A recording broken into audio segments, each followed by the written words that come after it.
Maybe you're not going to be able to touch the other person, but you're going to be able to touch the other person's emotions through a video where you share your deepest moment of the day.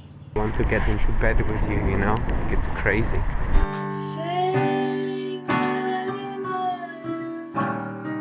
Hello everyone! I'm Michal. I'm Silvia. And today we're gonna give you some tips on how to make your long distance relationship the most amazing ever.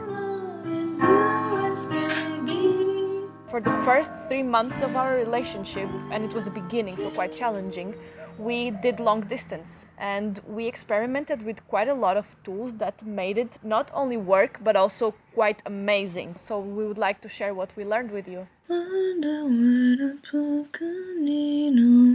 Tip number 1, be honest with your partner. It is important, we believe, to straight away discuss certain ground rules and be open about what you're looking for from this relationship. For example, some people that are in the long distance relationship will feel monogamous towards each other, and it's great if it works for you, but for some other people they want still the physical closeness that they might not be getting, and they want to keep the possibility of connecting physically with other people. The important thing here, I think, is not to create fake expectations, not to let expectations build up and then be disappointed by it, or just create unnecessary challenging emotions for the other person. What I know is that I think that everything I said is true. Tip number 2, have something to look forward to. For example, a time when you will know that you will meet each other and be in the same place. For us, something that really worked was to establish this point in the future where we knew that we were going to be coming together and living in the same place. For you, this might look very different and you might not need this at all, but something that made it much easier for us, and it really made all the difference, was to know that after a few months of struggle and of missing each other and of wanting to be close to each other and feeling this frustration, this would actually be fulfilled. So this was very important for us to have this hope, this finish line that we knew that was going to happen. And touch you, and yeah, I'm quite often just closing my eyes and thinking of you. Tip number 3, make your communication very deep and super exciting. If you start chatting with a person for the whole day or every day, you might end up getting a bit tired of that. Keeping it deeper is much more rewarding and much less energy draining. Our communication was not happening on daily basis. It was sometimes quite a few days between we actually communicated, but every single time there was a connection, it was very profound. Some things that you can share to make your communication deep are your feelings. What are you feeling in that moment? We actually made a video about this before, so if you want to check out some ideas on how to share your feelings with your partner, you can check out our video. And another idea is to share your dreams and hopes for the future and what excited you about that day. What are you passionate about? What are some interesting questions that you would like to ask this person? Just keep it like exciting and intimate and deep. And there's quite a few ways you can do that. It can be a long, deep email that you send once every few days. You can take it a level further and write a letter.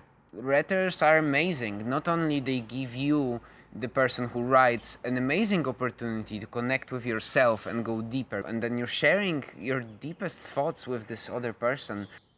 Tip number 4, get creative. You can make videos, you can make songs, illustrations, drawings, you can challenge each other to do something interesting. I got you some tofu, but the problem is you'll have to kind of bite into it. I was using this energy that I was getting from this love, from knowing that Michal was there, someone else in another part of the world, and I would use it to charge my own personal time and my own creativity and just boost it and create beautiful things while I had this feeling in my heart of so much love.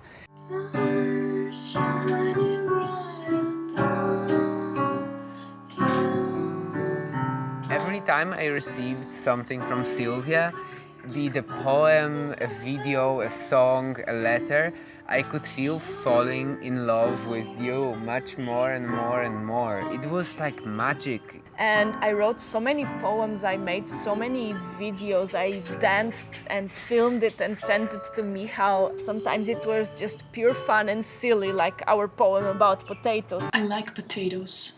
They are so much fun. They are better than tomatoes, even if the last sound is the same one. Sometimes it was very deep and emotional, sometimes it was just pure creative energy. And that brings us to tip number 5, remember about self-time.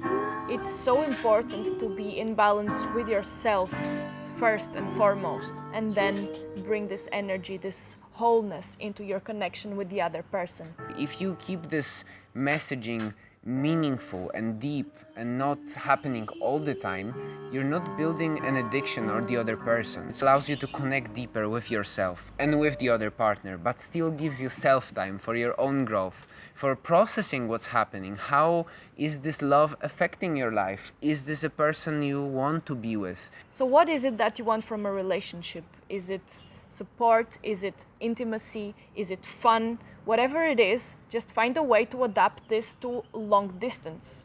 Maybe you're not going to be able to touch the other person, but you're going to be able to touch the other person's emotions through a video where you share your deepest moment of the day. It's just about playing around and adapting and being flexible and having fun. Thank you so much for watching our video. We hope that you'll find this useful for you, and we hope it's gonna make your long distance relationship absolutely incredible. And when you're finally gonna come together into one place, you'll have not only all those beautiful videos and texts and moments to share, but you will know that this is the person that you want to be with. And you'll just have this. Bye! Thank you for watching.